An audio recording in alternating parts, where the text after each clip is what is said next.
So, good evening, everybody. Welcome to the session that is called Climate Fiction for the Decaying World. It's an engagement with the Earthbound Anthology.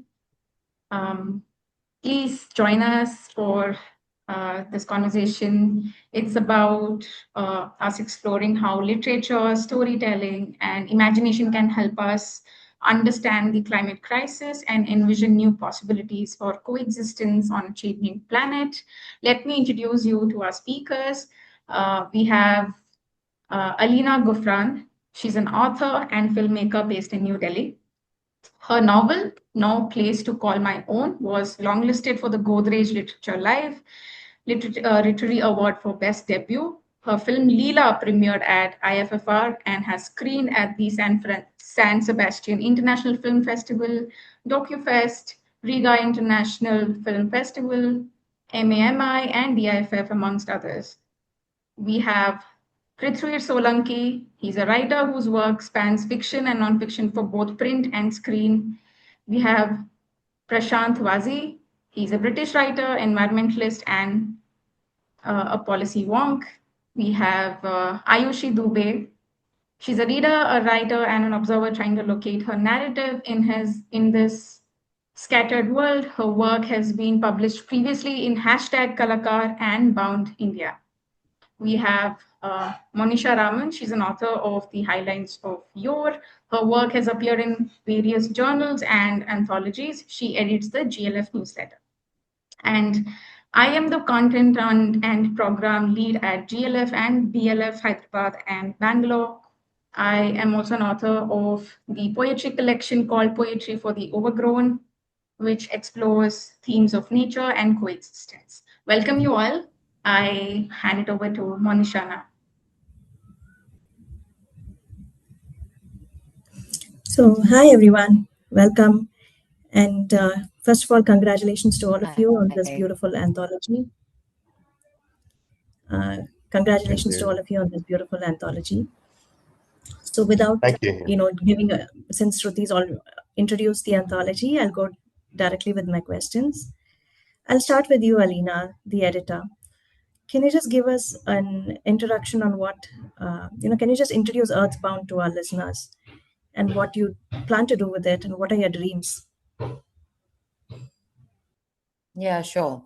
So Earthbound, I think, was sort of born out of this consciousness of trying to use fiction as a tool for advocacy around climate change or climate action, or some kind of conversation through the aspect of storytelling that doesn't alienate people, because we do see a lot of headlines and we see climate data and climate policy, but I think it's just reached a point where the world has kind of looked the other way.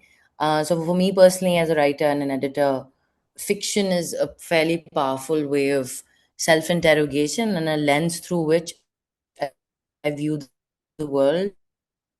So, yeah, Earthbound was born out of that idea, and now it's one of the first the anthology, Earthbound. Yeah. Oh, yeah. Thank you for that, Alina. And interesting. And I guess you've sort of pulled that with this anthology. And and my next question is also to you. So we know that fiction is to ask the hard questions. Many writers in the past have said that. And what do you think is the role of climate fiction? Is it to educate or ask the hard questions? Or do you think climate fiction itself boils down to just education and tell them about this carbon carbon metrics and all of these things? Or do you think just an emotional storytelling thing? Yeah, so I don't really believe that the role of fiction is to educate. I think that's what textbooks and academia and to a large extent nonfiction is for. The role of fiction for me personally, amongst many things, one of the fact or things that I think it contributes to in the world is the ability to interrogate, and not just yourself, but systems, things around you, the ability to like put yourself in someone else's shoes and experience life from their eyes, because we're all quite sitting in like the nucleus of our privileges, right? And it's very difficult for us to really see the world from outside our own perspective. And I especially feel that with modern society, a lot of the systems that we're a part of, including technology and social media, to a large extent, kind of feeds this narcissistic sort of self-inquiry, right? I feel like fiction allows you to step away from this sort of, very oppressive way of looking at the world, which is self-focused, and allows you to look at the world from a larger, more empathetic sense. And it's that classic thing, right? Like when you read a headline that says, oh, 100 people died in floods in Himachal. I mean, I'm in Himachal right now, and there was a landslide like 2 weeks ago. It's a different matter when you read a headline like that, and when you read a story about someone who was maybe traveling through the region, or maybe had taken his flock out to graze in the mountain, and then something happened to that person's life. So I guess historically that has been the role of fiction. It's to um, take the giant kind of sweep of humanity and try to reduce it to the experience of the individual. Yeah. Yeah, beautifully said. Thank you. And I'll go to you, Prthvir. I'll start with you. So it's a beautiful story, and it kind of shows some complexities in our societies, like all the stories in this anthology do.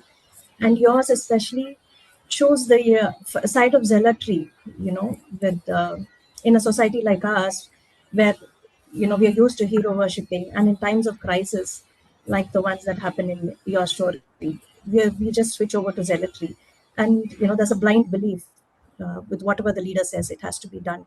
So, what made you connect these two threads, Prithvir?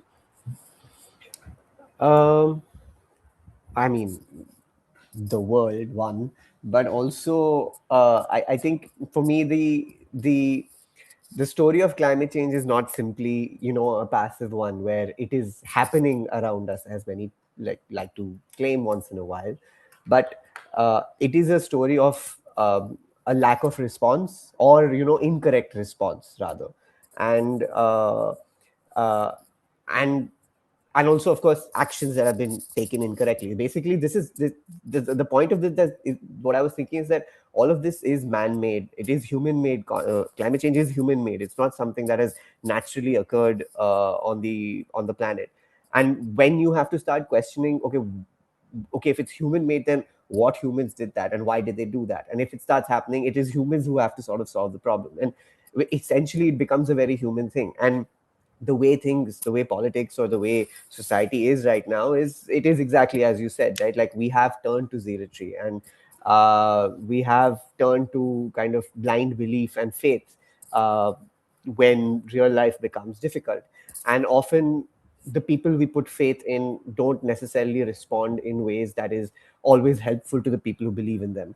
And I mean, I see that everywhere, right? And I think we all do. And it became a very natural way for me to kind of make an observation of where society could be headed.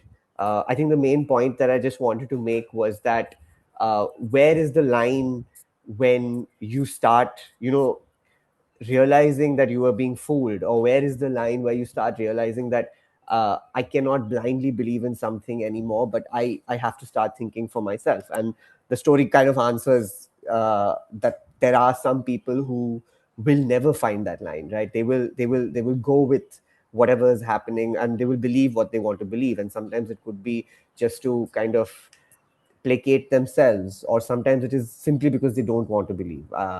And the story wants to deal with that question, basically.